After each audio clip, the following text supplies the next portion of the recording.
This is eerily similar to how I made videos during the Black Ops 4 beta, but I'm okay with that because luckily with Black Ops 4 and Battlefield 5, I love the gunplay. Black Ops 4 was a surprise, I didn't expect to love it, and I still think it needs a little bit of tweaking, and the same goes for Battlefield 5 here as well. But obviously one of the key components for me to enjoy a first-person shooter is quality first-person shooting mechanics. And I have to say that Battlefield 5 really delivers. Now I'll just get out of the way real quickly the negative thing about the gunplay, and I believe that is that some guns have too much recoil, and when enemies are proning and you are using too much cover, it's hard to hit them. And maybe they could tone that down a little bit, or maybe I'm just bad, but I think that, some people would agree that some guns are just disproportionately accurate or not accurate, and it's kind of weird to use a gun that's automatic and is very accurate and consistent and then switch to another automatic weapon in that same category that feels unusable in comparison. Battlefield 5 ditches the random bullet deviation of Battlefield 1 and replaces it with a more predictive recoil system. Wherever your sight is, that is where the bullet should go. Now, from what I've heard, there is still some minimal spread, mostly while doing a long run of rapid fire, but each gun has its own recoil pattern. This means over time, the good players are really going to shine above the bad players, because a good player that gets used to a weapon and makes that weapon their own will be comfortable enough with it to win way more gunfights than the average player. Instead of just getting used to how a gun feels, we can now actually study recoil patterns of weapons, and it's another thing that DICE can use to balance weapons. Because maybe just simply changing the pattern of the predictive recoil would buff or nerf certain guns and bring them in and out of balance. Hopefully DICE is up to that challenge, but I don't know, it doesn't seem like the hardest thing in the world to do compared to all the other things they have to do to make sure this game works. What I like about this gunplay is that it really does reward skill. It rewards aiming. Now, obviously, even games that have random bullet deviation do take some semblance of skill, because mostly those come down to knowing the range your weapon is effective. But now that we don't have to deal with deviation, you can use weapons outside of their effective ranges, which some people might shake a fist at, but I personally think, well, it's outside of the effective range, so it's not the optimal use. But I think even if you're outside of the optimal range, you should be rewarded for being able to keep your sight on target. Battlefield isn't a hit scan game, you still have to lead your shots, and there is spread if you decide that you need to hold down the trigger for the entire magazine. You guys can let me know if I'm wrong about that, but from the videos I've seen, there is some spread away from your sights, but mostly it's tied to your sight.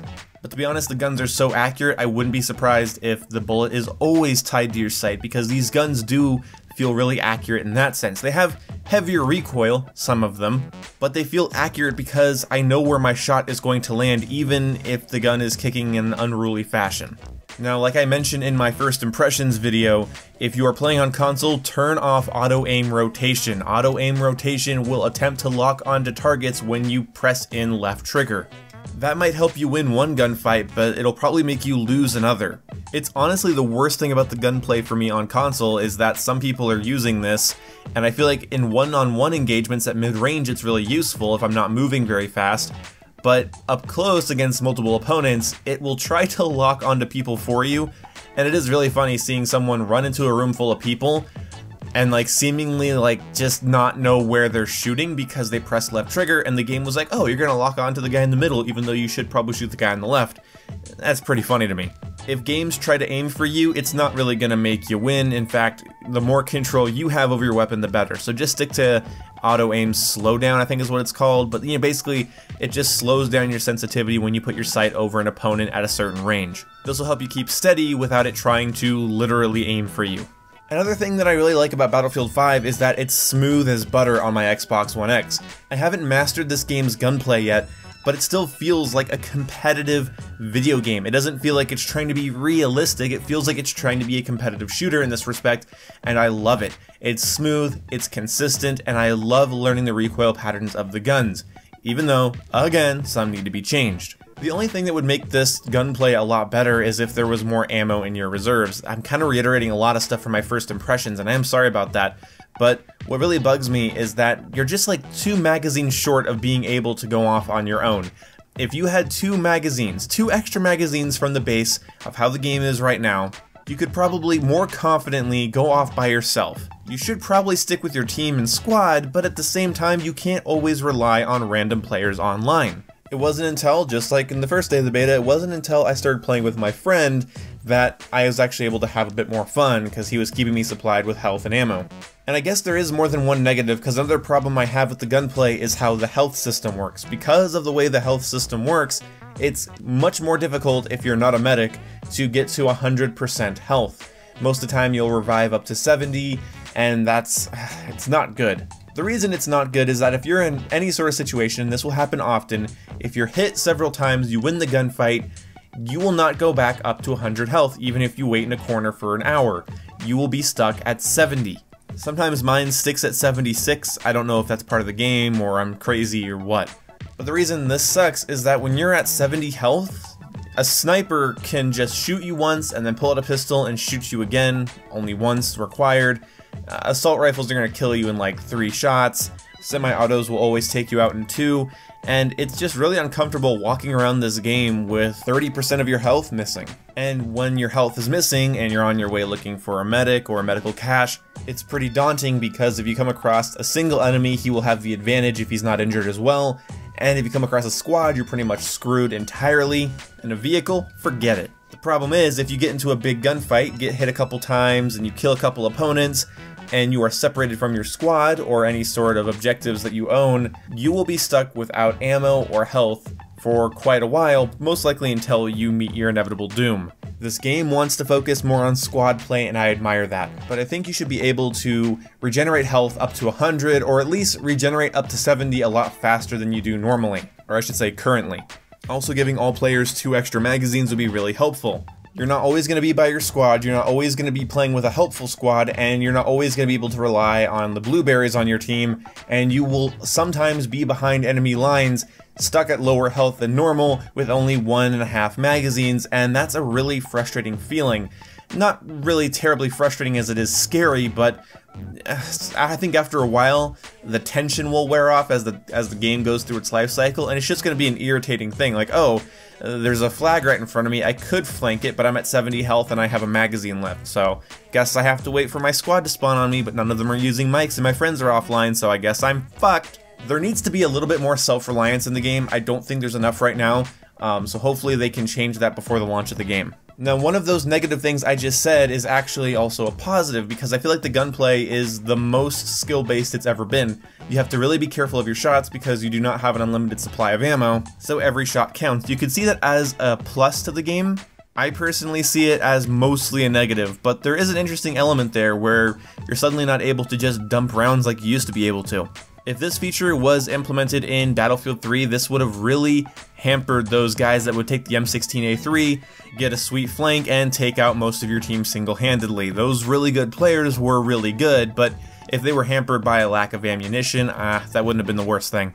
What I like about this is how consistent it feels for me. From the first day that I played the Battlefield 1 alpha, I knew there was something wrong with that game. And the fact that the problems I had in the alpha extended to the beta and extended to the launch of the game still makes me mad to this day. On top of that game having no incentives to grind or any sort of competent progression system and constantly wanting me to buy a premium pass, it really ruined that game for me.